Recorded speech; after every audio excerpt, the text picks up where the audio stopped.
इशारा हो। कैसे?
इतिहास हो। एक कहानी मिल गई, हिंदुस्तान के अंदर अंग्रेजी हुकूमत रहल। अंग्रेजन का इतना अत्याचार, इतना अत्याचार, इतना अत्याचार, छोटा छोटा बच्चे के आकाश में उड़ा के तलवार के नोक पे लोग लेवल जाते, सरेआम माता बहन का इज्जत नीलाम कर लेवल जात रहल। बड़ी कुर्बानी के बाद हमारे देश आजाद भई, लेकिन जदिया आज भी रोज रोज कुर्बानी मांगे माइक ऑपरेटर भैया रिटर्निंग थोड़ा कम आओ। एक लाइन गीत है बच्चा कैसे बढ़ाएगा? हाँ हाँ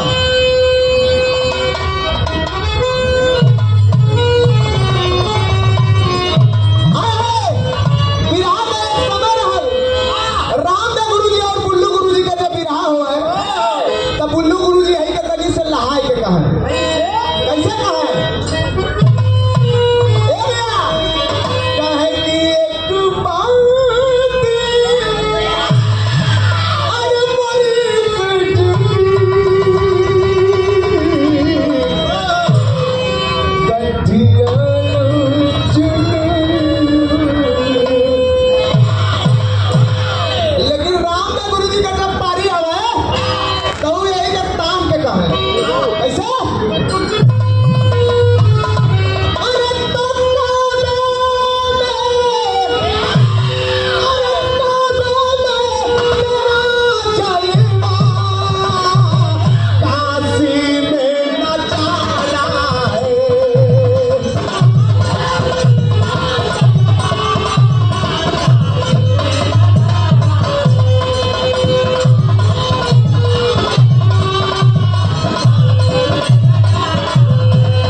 गुरु हैं जिनका लिखल तमाम गीत तमाम भजन हम गौले हैं। बचपन से प्यार आशीर्वाद मिलेला। आदरणीय हमारे सुरेंद्र नाथ यादव कवि जी कांदीवली, आपकी ओर से आशीर्वाद है हमारे लिए। बहुत बहुत प्रणाम, उपस्थित जनता को प्रणाम। लेकिन भैया कितना बढ़िया बात लिखल हो, कैसे?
और हमारे बड़े भैया परम आदरणीय आप चंद्रशेखर यादव कवि जी की ओर से आशीर्वाद, बहुत बहुत प्रणाम, उपस्थित जनता का प्रणाम।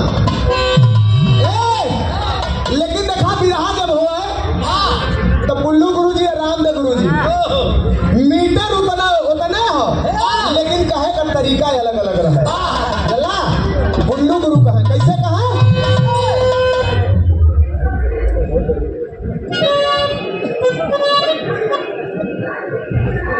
परम आदरणीय विनय यादव जौनपुर के धरती से 101 रुपए का आशीर्वाद, बहुत बहुत प्रणाम, उपस्थित जनता का प्रणाम। स्वर्ण उत्तर चर्चा बहुत बहुत लगी है। आवा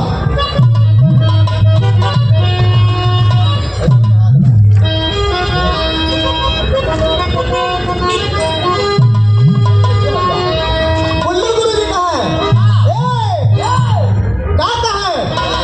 कि पंजाब प्रांत के अंदर लुधियाना जिला शहर है, सतलुज के नदी किनारे एक सुंदर बसा शहर है।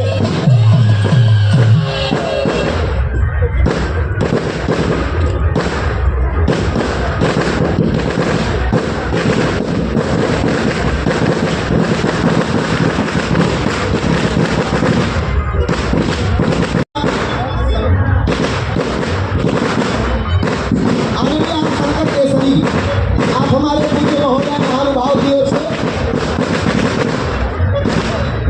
121 वार बहुत बहुत प्रणाम, उपस्थित जनता का प्रणाम, आशीर्वाद के साथ आगे मिल रहा है।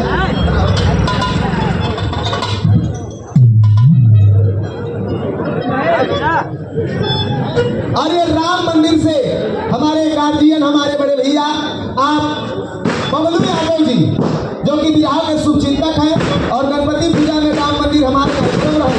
और इस बार दीपावली होली के बाद भैया आतिशबाजी थोड़ा और पीछे कर ला लोगन, या तो फिर हमान के बता था हमान आधा घंटा और बंद कर दो या पब्लिक के मूड बनाई तो ले तो फड़फड़ा के बाद फिर खत्म हो गए।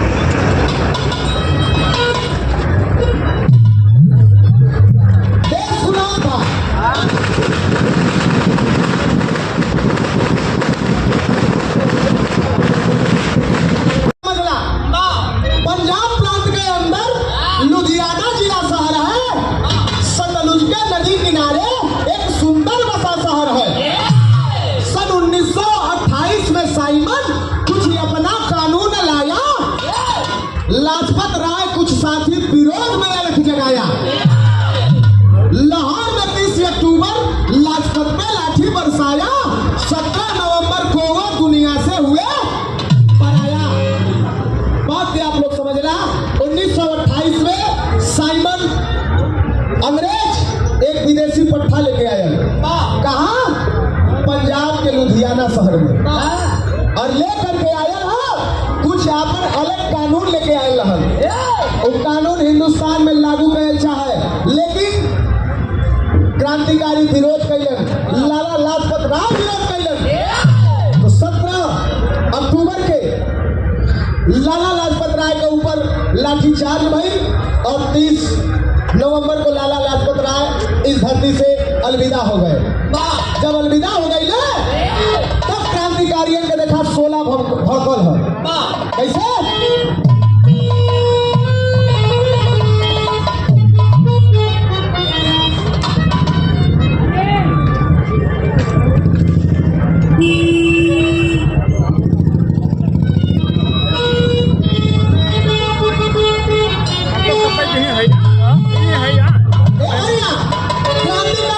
अलग जगह दिलन कैसे?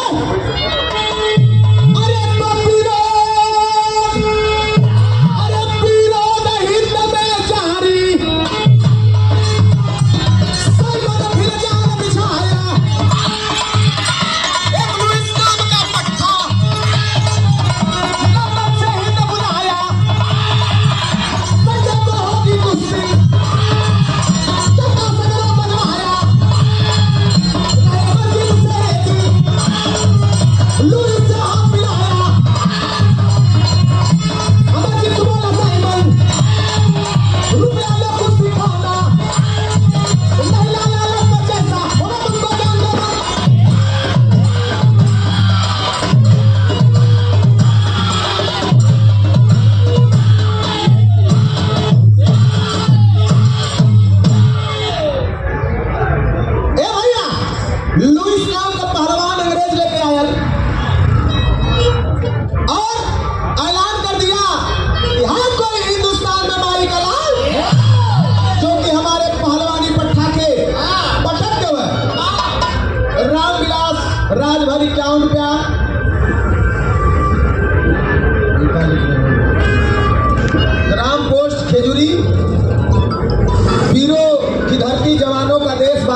प्रदेश। भैया की ओर से 51 रुपया, बहुत बहुत प्रणाम, उपस्थित जनता के प्रणाम बा। ए भैया तो विरोध हिंदुस्तान में हो लगल और अंग्रेजी पहलवान आई के ललका दलन हर कोई माई गला तो आके लड़ ले, लेकिन उसी वक्त अमरजीत नाम का एक पहलवान आता है और हाथ मिला लेता है कि हम लड़ब, और हाथ मिला के जब चले लगल तो अंग्रेज कहलन कि हाथ मिलौला ठीक हो, पटक दे तो तोहरे लाश का पता न चली, पटका जल्दा तो इतनी रुपया मिली कि तोहके बता ना सकी। आदरणीय आप हमारे गार्जियन आप रामलाल चाचा फिल्टर बाढ़ा से 101 रुपया, बहुत बहुत प्रणाम, उपस्थित जनता का प्रणाम, आशीर्वाद के इच्छा जिंदगी रहे।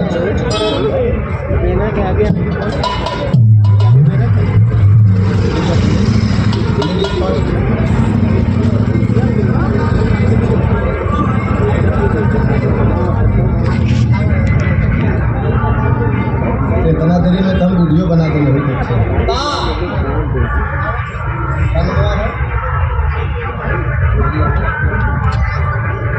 अच्छा, ये सुंदर गुलदस्ता ये सप्रेम भेंट किया गया अंजलि गौड़ आपकी ओर से, बहन जी की ओर से बहुत बहुत धन्यवाद, बहुत बहुत धन्यवाद, प्रणाम। और आदरणीय हमारे रिश्तेदार हैं, हमारे बड़े भाई आप मुलायम यादव जी, आपकी ओर से बहुत बहुत प्रणाम, उपस्थित जनता का प्रणाम। और बहन है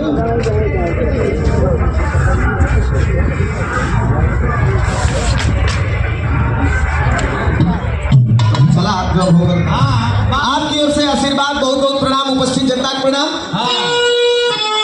2 मिनट और रुक जाइए। अरे लोकेशन हमने आगे बढ़े पता ना बताना भेजेंगे तब हम मजेगा पहले बोले हो तो भेज दे। Hello check, hello check, hello check. क्या बजे शुरू भाई? आज अरे 6:30 आज के इस कार्यक्रम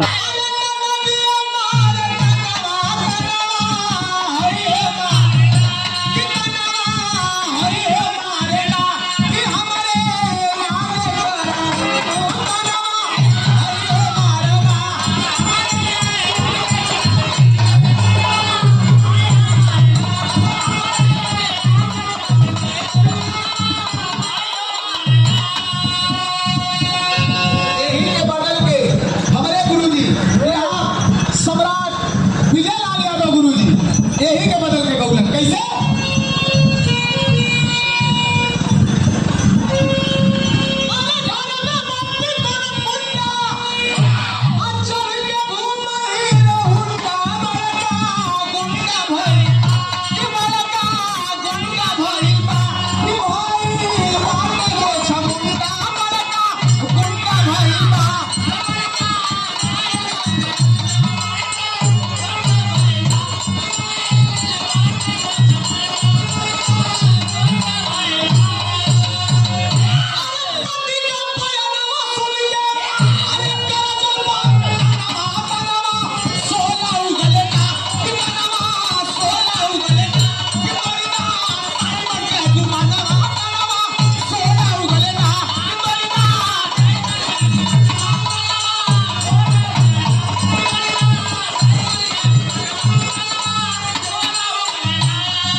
सुना साइमन का गुमान तोड़दा। एक बात याद रखिया का शेरे बाबा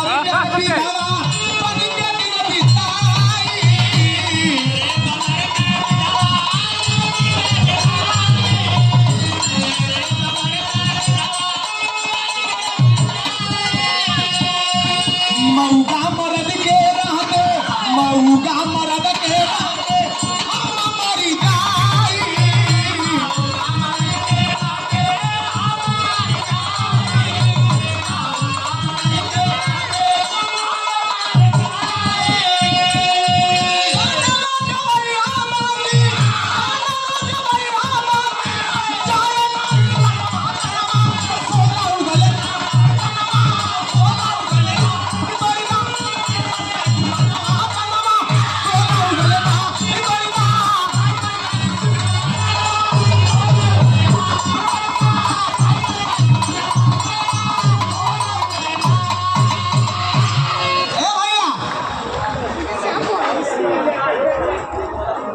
आदरणीय हमारे इंद्रजीत यादव हमारे गुरु भाई और आदरणीय हमारे रमेश यादव कवि जी के आप शिष्य हैं।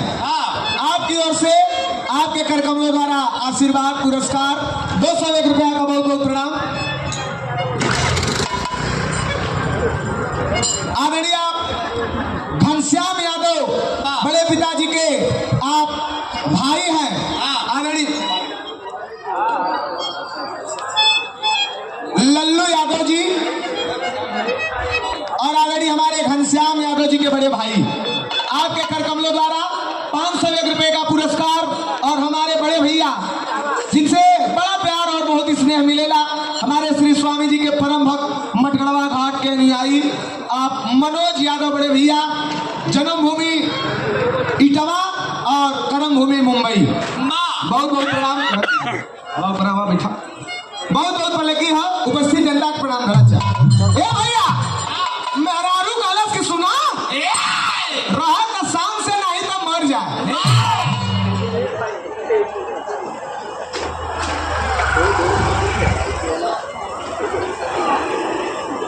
आदरणीय हमारे रमेश यादव कवि जी के आप परम मित्र हैं और उनका लिखत तमाम गीत गौले हुए बहुत ही होनहार कलाकार और हमारे गार्जियन आप कमलेश यादव देहाती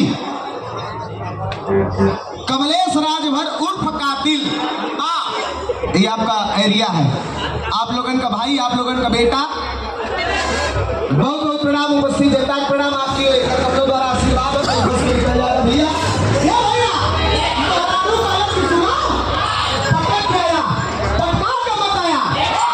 अगर लड़के अबा मरा जाइबा तो एक शहीद का विधवा कहाई पैसा ले ला मौगा का विधवा कहले से ढेर निक रही कहे जनवा गवैया बाकी जाए नहीं सनवा। यूपी मिर्जापुर बनौली से ढोलक वादक के गांव से कमलेश राजभर सुधाकर मानव ढोलक वादक को 21 रुपया ला 21।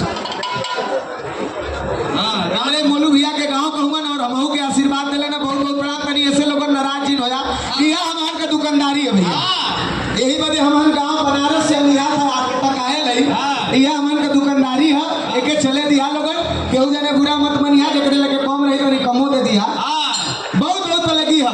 ए भैया मेहरारू जब लोग करलस तब अमरजीत के जोश चढ़ल है जब जोश चढ़ल है तब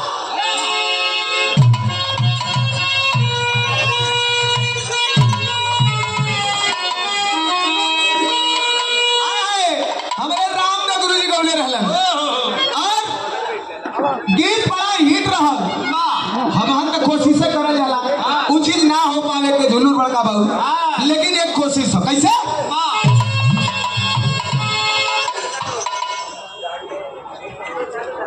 देखा फिर आल ऐसे नाराज मत हो या लोगन यह हमन का दुकानदारी है भैया।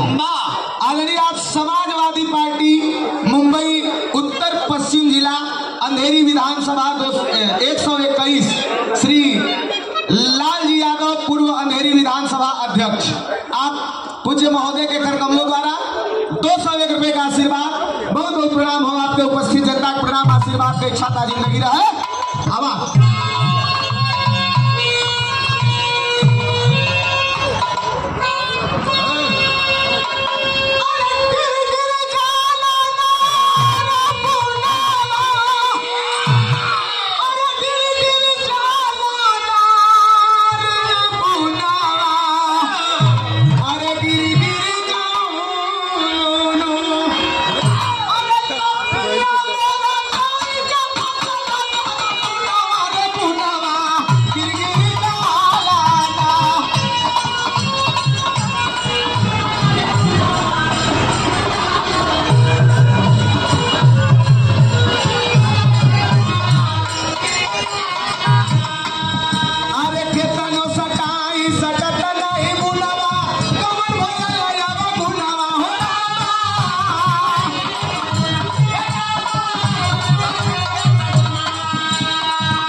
विजय शंकर यादव इटावा, जन्मभूमि इटावा और कर्मभूमि मुंबई।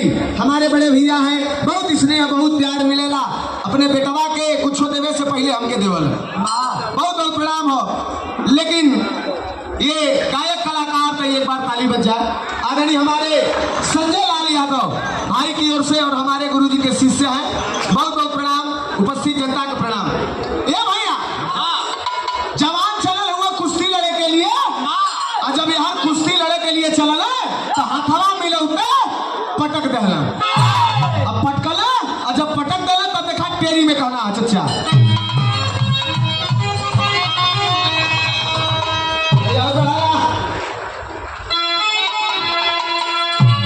अरे पुलिस से निकले बंदे मातरम, तो जान को नजर बंद कर लिया गोरों की टोली।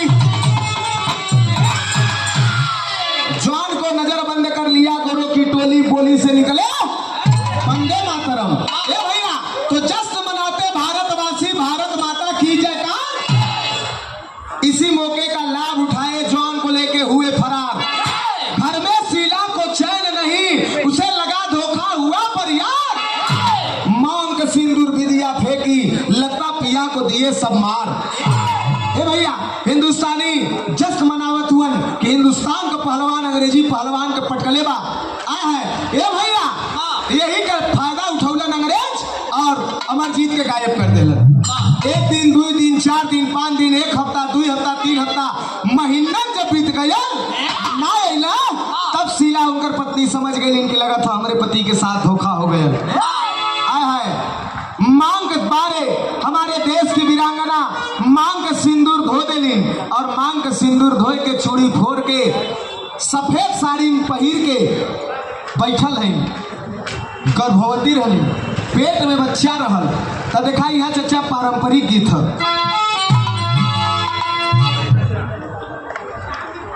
जखनिया गाजीपुर से आदरणीय आप दरोगा चौहान जी 101 रुपया, बहुत बहुत प्रणाम हो। उपस्थित जनता का प्रणाम। माता बहन लोग का मैं कि अरे हमारे बाबा के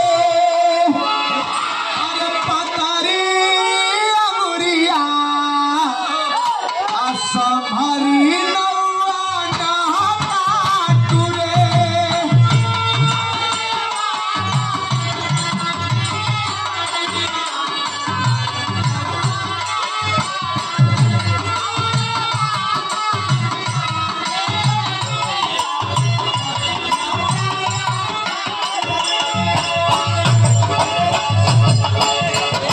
आदरणीय मुलायम यादव हमारे भैया के करकमलों का आशीर्वाद, बहुत बहुत प्रणाम बा।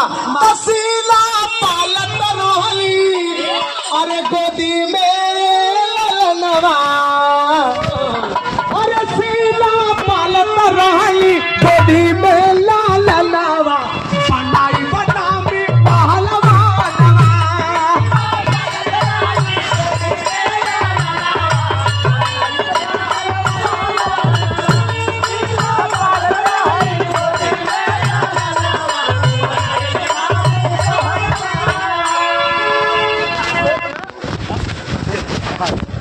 आदरणीय आप हमारे जय प्रकाश कनौजिया हमारे बड़े भैया के कर कमलों द्वारा सुंदर पुष्पहार और सुंदर रुपया का पुरस्कार, बहुत बहुत प्रणाम। उपस्थित जनता को प्रणाम। आदरणीय आप लव कुश यादव हंडिया प्रयागराज समाजवादी पार्टी आपका गांव है, बहुत बहुत प्रणाम है। उपस्थित जनता को प्रणाम। ये भैया सीधा लड़का पालत रही कि नामी पहलवान बनाई। ये भैया समयानुसार एक पुत्र पैदा भयल, लड़का जौने का नाम माई रखलीन अमरजीत के बेटवा समरजीत। समरजीत नाम रख देलिन, पाले पोसे लगलिन। लड़का धीरे धीरे बड़ा होए लगल। तब एक लाइन चच्चा गीत हकवन,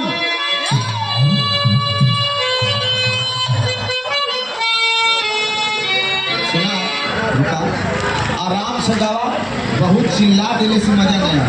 कहानी क्लियर हो गीत वह की कचौड़ी गली सूट कैला रे जाऊ। आय हाय बुल्लू गुरुजी बड़ा प्यार से कहे कि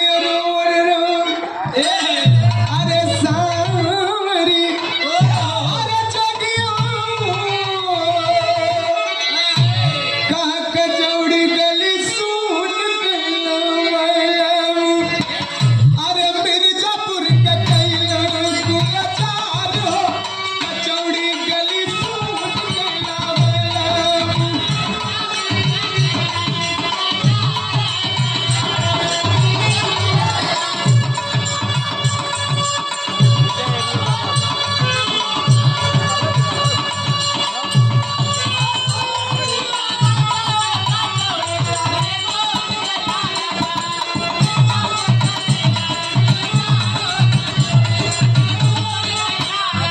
लेकिन यही का बदल के मिर्जापुर में गवाला का कि चला चली भाग रोपनिया अरे रीमा रीमा बरसेला पानिया चला चली धान रोपनिया बल्कि अपने त्रिभुवनवा देना होता ना मतलब हाँ जोड़ देते हैं प्रतापगढ़ का लड़की हाँ प्रतापगढ़ के आजमगढ़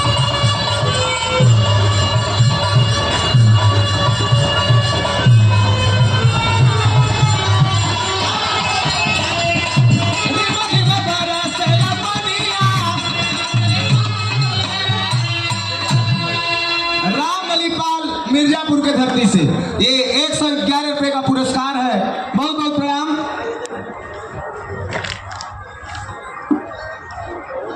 मिर्जापुर से पंकज विश्वकर्मा जी आपके कर कमलों द्वारा 51 रुपए का पुरस्कार।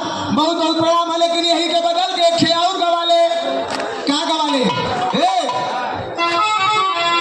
ये बड़ा देखा सुझाव वाली बात है और सबका समझे लायक है कि जवन मजा ए भैया अरे जवन मजा याम के चटनिया जवन मजा याम के चटनिया तवन सोवनिया में नाही जवन मजा याम के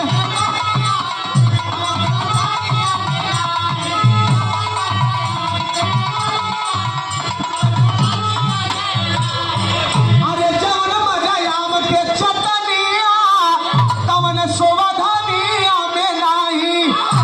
1 लाख का बात बताई ई बम्बई में हुआ लोगन ध्यान दिया। अब बम्बई में जे बचल ते बसल आ जे फसल ते घसल त जवन मजा अपन दुल्हनिया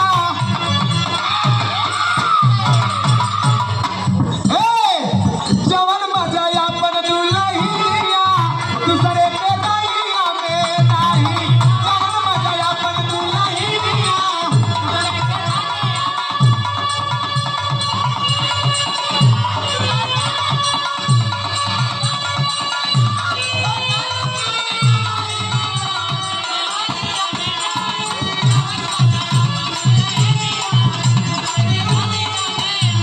आदरणीय आप हमारे संतलाल भैया आपकी ओर से पुनः आशीर्वाद है पुरस्कार है। बहुत बहुत प्रणाम है। उपस्थित जनता का प्रणाम। आशीर्वाद के एक छाता जिंदगी रहे तैयार होशियार भैला बचावा लड़का पढ़त था स्कूले जात हो धीरे धीरे उम्र ओकर कितना भैला है 19 साल तैयार होशियार भैला बचावा अरे तो 19 का उमरिया कैला तार होगी होशियार भैला बचावा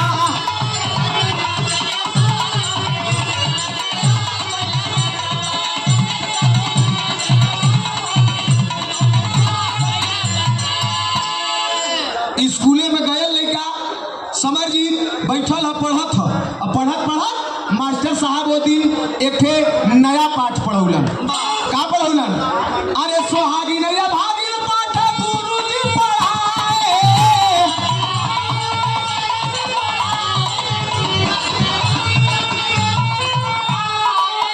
अरे सोहागी के मांग सिंदूर बिलिया बताए कि यार होशियार भैला बचावा यार होशियार भैला बचावा आई से पूछेला तब बीमार होगी यार होशियार भैला बचावा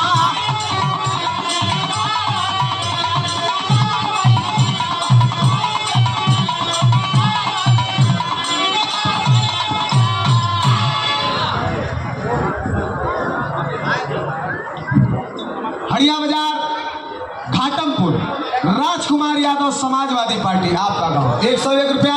और अखिलेश यादव भैया हंडिया से 101 रुपया। प्रयागराज समाजवादी पार्टी भाई शिव जतन यादव जी 51 रुपया भदोही के धरती से बहुत बहुत प्रणाम।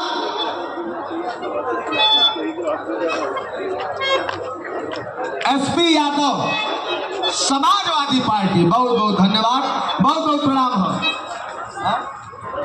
हड़िया से प्रयागराज बहुत बहुत प्रणाम है। ये भैया मास्टर जी स्कूलों में पढ़ावत हूँ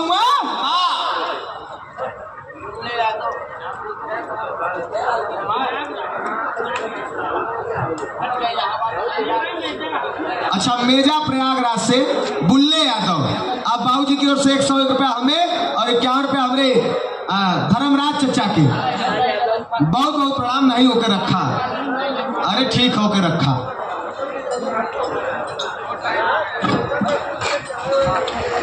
पवन भैया मसाल बहुत बहुत प्रणाम उपस्थित जनता के प्रणाम। ये भैया मास्टर साहब स्कूल में पढ़ावत हुआ सुहागिन और अभागिन का पाठ लेकिन से पूछ ले की करे ये बताओ मेहरारू का प्रमुख श्रृंगार कौन हो सुहागिन का प्रमुख श्रृंगार कौन हो। समरजीत से पूछा तो खड़ा भैर कलश की जी उठलाली सर एक जन क्लास का मॉनिटर रहल उससे पूछायल कि सुहागिन का प्रमुख श्रृंगार का है तब वो बतावत हो कि मेहरारू का प्रमुख श्रृंगार मांग का सिंदूर है। घरे आए लगल सोचे कि माई हमार सिंदूर लगेबे ना करत। अशोक यादव भैया जौनपुर 101 रुपया बहुत बहुत प्रणाम है। ए भैया लगल सोचे कि माई हमार न सेनूर लगावे ले ऐसे जब पूछिला कि बाबू कहाँ हुआ तो कहेले कि बाबू बड़ी दूरे कल हुआ कब यही है ना पता। ऐसा तो नहीं ना कि हमार माई विधवा है। ए भैया माई से जाए के लगल पूछा जब तिखार के पूछे लगा तब माई जान गेली कि आज भेद बताना पड़ी। और ये लोक समाज सेवा संघ राम सहाय यादव आप महानुभाव के करकमलों द्वारा 501 रुपए का पुरस्कार है बहुत बहुत प्रणाम है। उपस्थित जनता का प्रणाम आशीर्वाद की इच्छा तारीफ लगी है।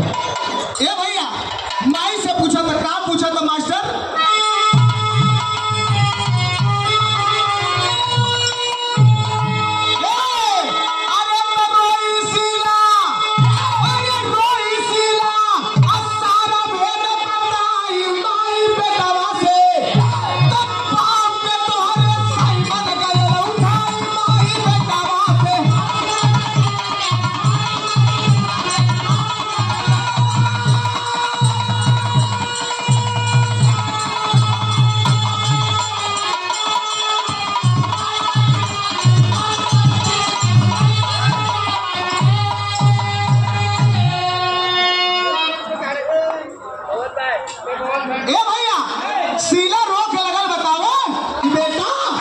यही देश में साइमन अंग्रेज एक पहलवान लेके आल शर्त रख ले रहा का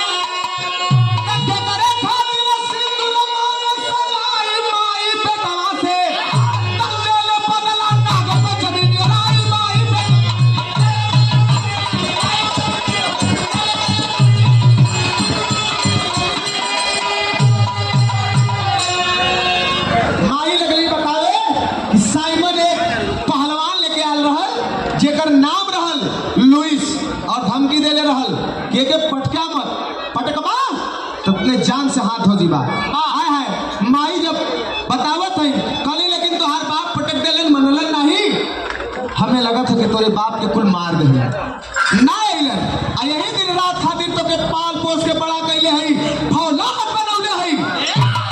सुन बदला ले ले आय है माई ललकारे लगली कैसे ललकारत है पेवर वीर रसा चचा कैसे रुक जा इनाम ले ले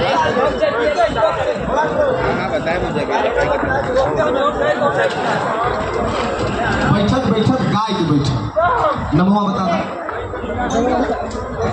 खाटमपुर विधानसभा से राजकुमार यादव बड़े भैया की ओर से 101 रुपए का आशीर्वाद भैया का समाजवादी पार्टी गीत के फरमाइश भी है अखिलेश यादव मेजा प्रयागराज के धरती से 101 रुपया बहुत बहुत प्रणाम उपस्थित जनता का प्रणाम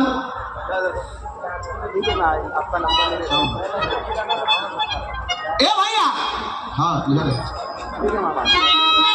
पेवर पीर रसकलाई आप लोगों ने यूट्यूब पे सुनत भी होगा देखत भी होगा थोड़ा से अले गैले में थकारी भी है लेकिन फिर भी हमारा प्रयास हो कि आप लोगों के आनंद भरपूर आवे आवा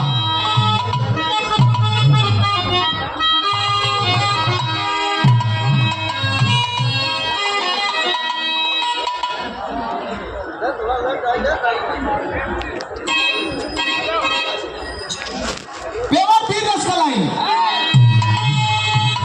माई जब कहली कि बेटा नाग पंचमी का त्योहार आवत हो अब बदला ले ले तैयारी कर ले और जब तैयारी कैले हो तो भयल का अरे इतना झूम झूम के सावन आया अरे नाग पंचमी का त्योहार अरे लाल बीच अखाड़े अंदर अरे होगा दंगल है बढ़िया अरे गाज जवाहर के सम्मुख अरे जोड़े रखे हसन कोइयार अरे पहलवान रहे कहीं होगा अरे होगी कुश्ती आर अरे हम लंदन वापस जाएंगे अरे हम लंदन वापस जाएंगे अरे होगी कुश्ती आर अरे समर जीत कब नाम लिखाया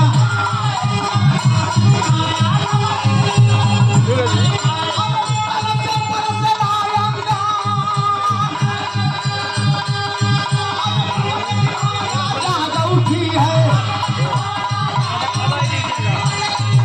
अरे नाम तेज में अरे लोहा के जैसन बदन कठीली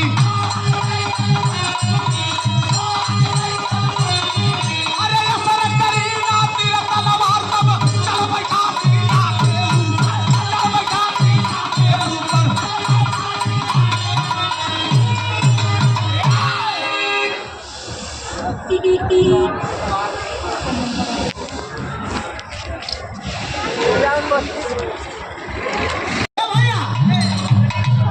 ए भैया नाग पंचमी के त्योहार आ गए आज के अखाड़े में नाम लिखौले हो हाँ बेटा बोलो साइमन आया है और कहता है एक पहलवान लाया हूँ उसको जो पटकेगा तो हमारा वादा है हिंदुस्तान को आजाद कर दूंगा गांधी जी जवाहरलाल नेहरू बैठल हुआ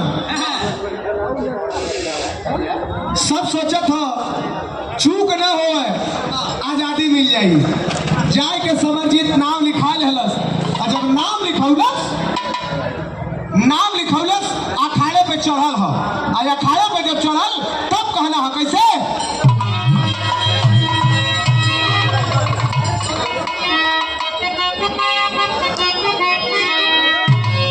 अरे नाग पंचमी वाला कब आई गइल दिनावा बैठे खोट खाली वो बैठ जाते अरे बदल की ज्वाला मन में तापन पा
आदरणीय शाहिद खान चाचा जी की ओर से 101 रुपए का आशीर्वाद, बहुत बहुत प्रणाम।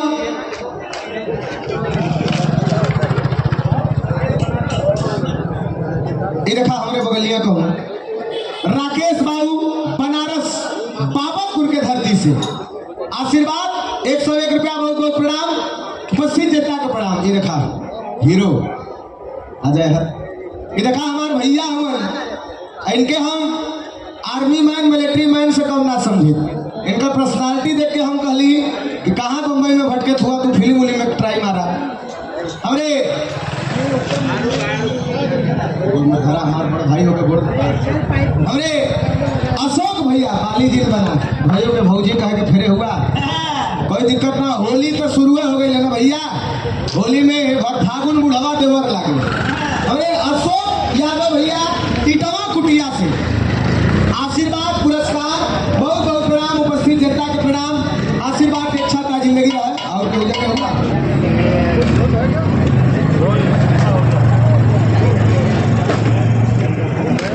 लोग इनाम ज्यादा देते। ठीक नमो आपको कमाइन वाले हैं नहीं यहाँ।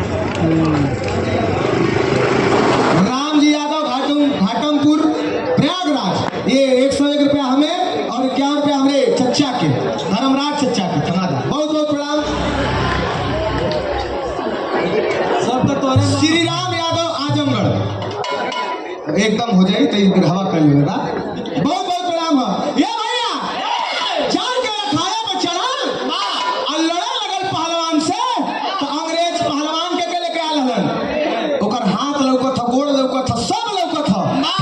चेहरा नकाब लगल है, खाली आंख लौकत, चेहरा पे नकाब लगल है। आए के खाने पे ओट हरत है, ओके इतना पता नहीं है कि हम कहाँ है। लगल लड़त समरजीत से, लड़त लड़त लड़त लड़त कितना समय बीता, 25 मिनट। जब 25 मिनट बीतल है तो वही अखाड़े में दंगल में बैठ के समरजीत का मतारी सीला देखत रहल कुश्ती। अरे कोई आग लग गई है,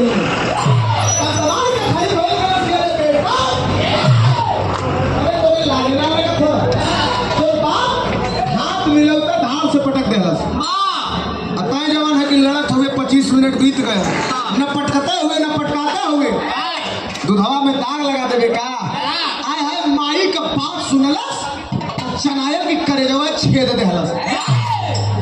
जय बजरंग बली का बोल के इतना तीव्रता से आगे बढ़ल, पकड़लस लेके चरखी घूमल, इतना तीव्रता से पकड़लस, इतना तीव्रता से लेके चरखी पे घूमल, नाच के ऊपर से गिरना नीचे चारों खाना। इतना तीव्रता से काम कैलन कि उनकर जब नकाब लगल है मुँह में निकल के फेंकाए गए। फेंकायल तो चढ़ के सीना पे ललकारा, तो भारत माता की जय नारा लगावत था, जयकारा बोलत था।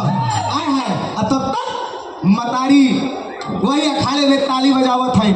रेफरी के तरफ देख के कल समरजीत कुश्ती भइल कि ना, कल हो गई। अब अखाड़े के बीच में टहरत था, अतले माई है दौड़ल अखाड़ा में कथिन की बेटा एक बात सुन का कहे।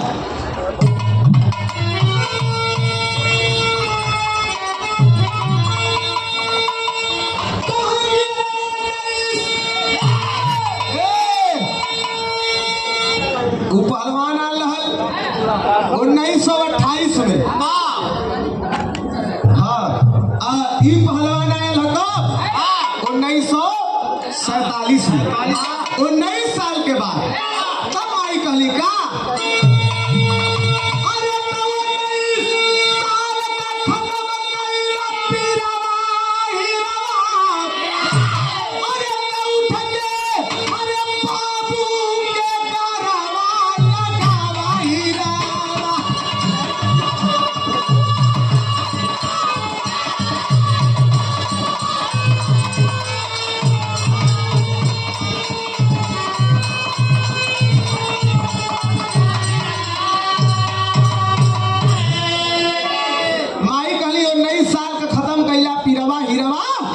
उठ के बाबू के गरवा लगावा हीरवा, कहे कि बेटा 19 साल का दुख खत्म हो गया।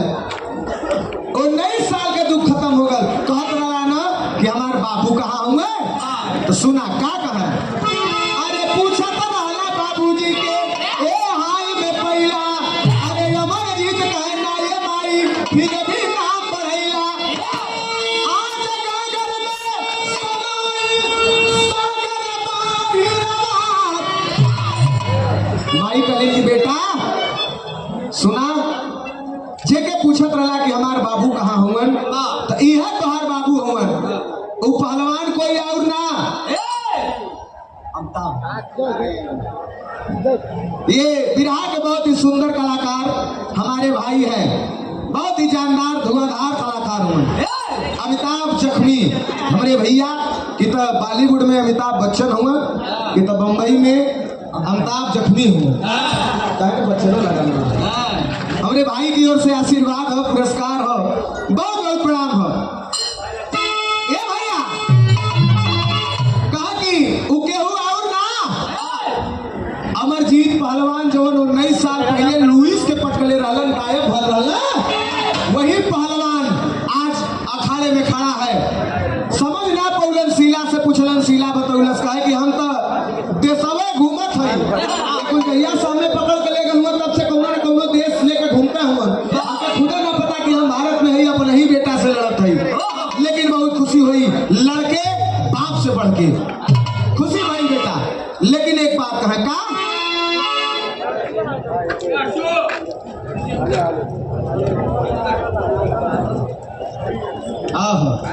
ये हमारे भाई सुरेश पाल मिर्जापुर पड़री के धरती से सुंदर पुष्पहार और ये आशीर्वाद बहुत बहुत धन्यवाद प्रणाम आप लोगों का प्यार आशीर्वाद हो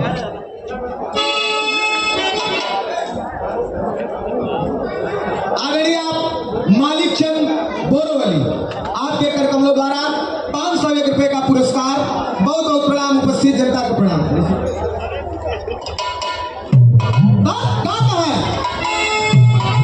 अरे बाप भैया अमरजीत अरे समर को गले लगाए अरे माता बड़ी सुहागन गीत का जश्न मनाए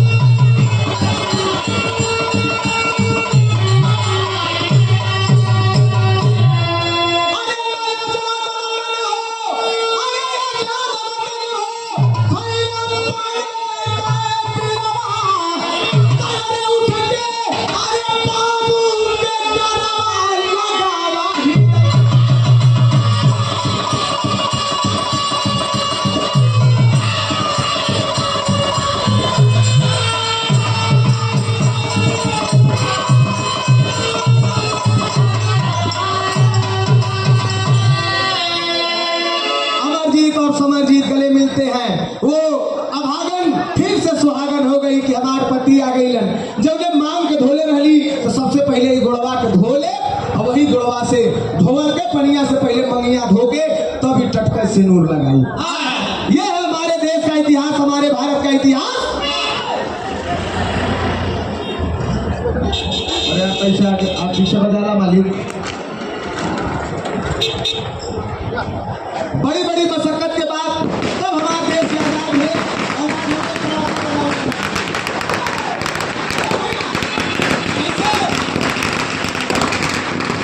और के बाद ही देश आजाद भल तब हमारा आजाद कहल जाइला और आजादिया याद भी रोज कुर्बानी मांगे बॉर्डर पे सरेआम हमारे देश के जवान अपने जान की आहुति देने से पीछे नहीं हटते हैं आले वतन के लिए कि हमारे देश के आवाम हमारे देश का जनता चैन से रहे सुख से रहे यही से शुरू से बतौलिए कि देश में 4 हो हिंदू मुस्लिम सिख ईसाई चारों हुए आपस में भाई भाई जब भी देश में कोई आंच आवे तो हिंदू हो मुसलमान हो सिख हो ईसाई हो चारों एक ही बात बोलते हैं कि हम मात्र हिंदुस्तानी हैं और हिंदुस्तानी बन के जवाब देवे